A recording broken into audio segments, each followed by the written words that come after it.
Bonjour à tous et bienvenue dans ce tout nouveau vlog, dans cette toute nouvelle vidéo. Aujourd'hui, je vais aborder avec vous un film que j'aime énormément, donc adapté d'une œuvre de Stephen King, donc adapté bien sûr de son roman. Le film s'appelle La peau sur les os, ou alors Timers en version originale. Alors je possède cette petite édition sortie chez 100% Frayeur, donc de l'éditeur Rimini Édition. Elle me suffit donc amplement, voilà, donc elle prend beaucoup moins de place que l'édition collector sortie chez Rimini.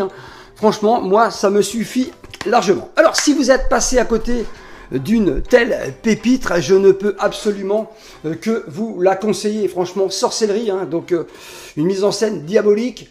Franchement, on sent quand même la patte donc, de Stephen King, donc le maître de l'épouvante. Et ça fait vraiment plaisir. Alors, on va en parler ensemble de ce film.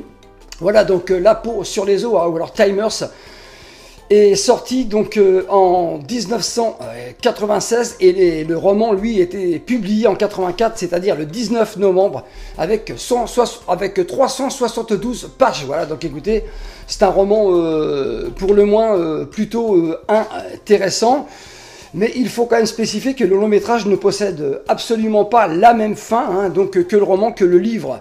Le réalisateur de ce film, c'est le grand Tom Holland. Voilà, donc quand je dis grand Tom Holland, dans les années 80-90, parce qu'aujourd'hui, donc on n'entend plus parler de lui, mais c'est vrai qu'il a donc réalisé donc de formidables petites pépites, des films qui sont devenus cultes, donc indispensable donc au cinéma de genre. On peut donc tout simplement lui attribuer le Friday Night, donc Vampire, vous avez dit Vampire en 1985, le Child's Play, donc jeu d'enfant, le tout premier Chucky, voilà, donc le meilleur. Et donc ce dernier, donc Tom Holland a été tout de même scénariste de Psychose 2, donc en 1983, voilà, donc avec bien sûr Anthony Perkins. Alors, c'est une histoire glaçante donc d'un homme victime d'une terrible malédiction. C'est également donc l'une des meilleures adaptations de Stephen King pour le cinéma.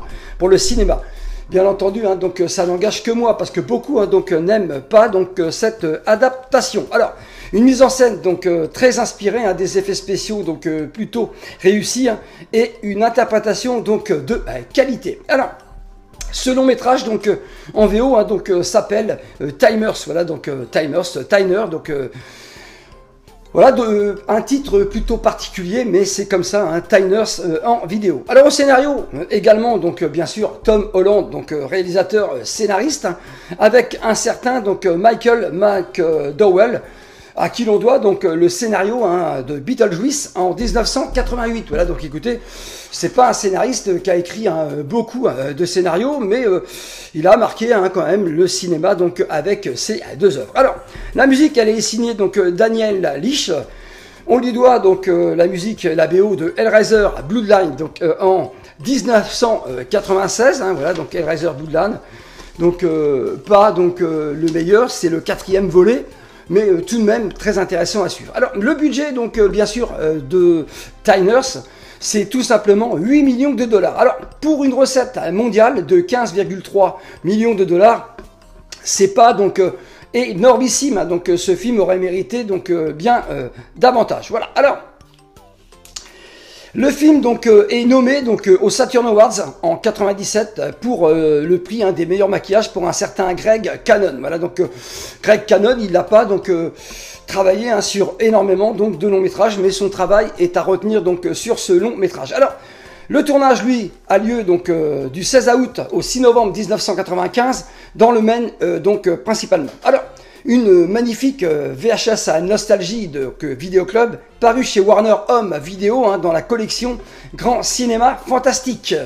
J'ai envie de vous dire avec ce film, humour noir, horreur, script efficace et malin. Le suspense fonctionne du tonnerre. Voilà, tout ça est signé donc horreur.com donc à l'époque. Alors, on a eu donc la chance, et vous pouvez donc avoir la chance de découvrir donc ce film aujourd'hui, grâce bien sûr au collecteur combo Blu-ray DVD sorti chez Rimini donc le 17 novembre 2022. Voilà, donc écoutez, grâce à ça, grâce à cette petite donc pépite en vidéo, on peut absolument donc apprécier donc le travail donc de Tom Holland sur ce film. Alors, Le casting, on va parler bien sûr casting. Alors nous avons l'excellent Robert John Burke, voilà, donc qui interprète tout simplement Billy Alec, donc Billy Alec qu'on a vu dans Robocop 3, donc de Fred Decker en 93. Et également donc aux côtés de Sylvester Stallone, voilà, donc et Robert De Niro en 97 dans le Copland, voilà, donc écoutez franchement très très bon comédien, ce John Burke. Alors, il interprète dans ce film Billy Alec. Alors, l'histoire de ce film est assez simple. Lui, c'est un avocat un peu scrupuleux, véreux. Donc, il va réussir tout simplement à se tirer d'une affaire pour laquelle il était complètement responsable. Et oui, donc, lors d'une soirée bien arrosée, donc où il a bien mangé, parce qu'il est obèse, donc il aimerait maigrir. Et ben, son vœu va être exaucé. Alors, il rentre donc tranquillement avec sa femme. Elle va lui faire une petite gâterie dans la voiture. Il va renverser une vieille dame, voilà, donc une gitane. Dès lors, le cauchemar va pouvoir commencer, parce qu'il va absolument tout faire pour se sortir de cette affaire. Voilà, donc il va s'en sortir. Sauf que c'est pas du tout du bon goût d'un certain Tatsu Lemke. Voilà, donc un sorcier qui va lui jeter un sort. Voilà, donc et il va tout simplement dépérir. Il va vite se rendre compte qu'il va perdre du poids jusqu'à ce que ils finissent donc par mourir. Voilà, donc franchement, je vous signale que c'est franchement ahurissant donc en termes de sorcellerie ce film. Alors, nous avons également à ses côtés celle qui interprète donc sa femme, Heidi Alec, interprétée par Lunada donc Jenney, qu'on a vu dans Thelma donc et Louise de Ridley Scott en 1991. Voilà, c'est Lucinda Jenney. Voilà, donc je rectifie. Nous avons également donc Joe Mantegna, donc qui interprète Richie, donc l'ami de Billy Alec, donc dans ce film qu'on a vu dans Le Parrain 3 en 90. Lui, il va venir donc en aide bien sûr à Billy Alec. Voilà, donc il va se mêler donc à cette histoire. Nous avons Sam Fred, Dr Mike Hudson, voilà, donc c'est tout simplement le médecin d'Heidi et de Billy. Nous avons Michael Constantine, donc effrayant, le sorcier Tatsu Lemke dans ce film. Carrie Winher, donc Gina Lemke, donc la petite fille du sorcier, qu'on a apprécié voir dans Arak Attack en 2002, dans Hitcher 2, donc la suite de Hitcher en 2003, et dans Hellraiser, donc Dider, donc 7e film de la saga en 2005. Voilà. Alors nous avons également au casting la toute jeune à l'époque, donc Bethany, donc Joyce Lance. C'est son premier film qu'on a revu donc en 2013, c'est pas si vieux que ça, dans la série Dexter. Voilà, c'est Cassie Johnson dans la saison 8 sur 5 épisodes. Voilà, donc j'aime vraiment donc cette actrice charismatique et j'ai franchement apprécié donc son interprétation donc dans Dexter, la série, une série que j'adore. Alors Stephen King donc fait un caméo dans ce film, c'est tout simplement le pharmacien donc qui sera tout simplement un témoin de cet accident, donc cette vieille gitane qui se fait renverser par Billy Alec. Alors malheureusement, il est à noter que le film à l'époque, donc dès sa sortie, reçoit un accueil critique défavorable, donc avec seulement 16% de critiques positives. Donc c'est vrai que ce film n'a pas fait donc l'humanité, il n'a pas plu donc à tout le monde. Qui n'a jamais donc rêvé de maigrir? Donc regardez donc le film et vous changerez donc vite d'avis. C'est également donc un burger donc King. Ce film avec une bonne part de tarte bien saignante.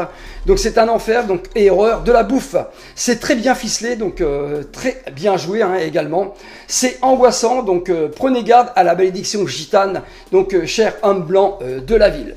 Alors je vous conseille donc fortement de dévorer ce film donc sans modération.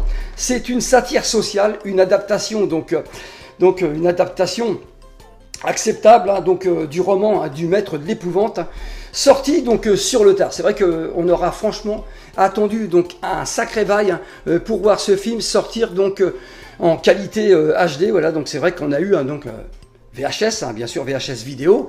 On aura quand même attendu donc franchement pas mal de temps pour voir donc ce film donc en Blu-ray. Alors c'est un voilà. Il est sorti sur tard, donc c'est un long métrage donc fait uniquement de chair et d'os, donc c'est un bon moyen de faire un régime horrifique avec donc une bonne dose de sueur froide, avec un scénario diabolique, une mise en scène soignée, une ambiance malsaine, de beaux décors, voilà donc bref, une pure réussite, bien sûr. Tout ça n'engage que moi, voilà donc. Mais si vous n'avez jamais vu donc La peau sur les os, un Tiners en version originale, je vous le conseille vivement, donc jusqu'à ce que la mort nous sépare. Voilà, donc on a un plan final, un acte terrifiant, voilà, donc qui va tout simplement conduire Billy Halleck à commettre donc l'irréparable, voilà, donc envers sa femme, donc tout ça pour se sortir de cette malédiction gitane. Voilà, donc franchement, je serais donc absolument ravi de vous lire sur cette page YouTube. Qu'est-ce que vous pensez honnêtement de cette adaptation de King? Voilà, donc franchement, j'aimerais vous lire parce que j'ai lu pas mal de critiques qui dézinguent quand même pas mal ce film. À tort, voilà, donc personnellement à tort. Je n'ai plus qu'à vous dire, prenez bien soin de vous et à très bientôt pour la prochaine vidéo sur la chaîne du Cinéphile de Caen. Ciao.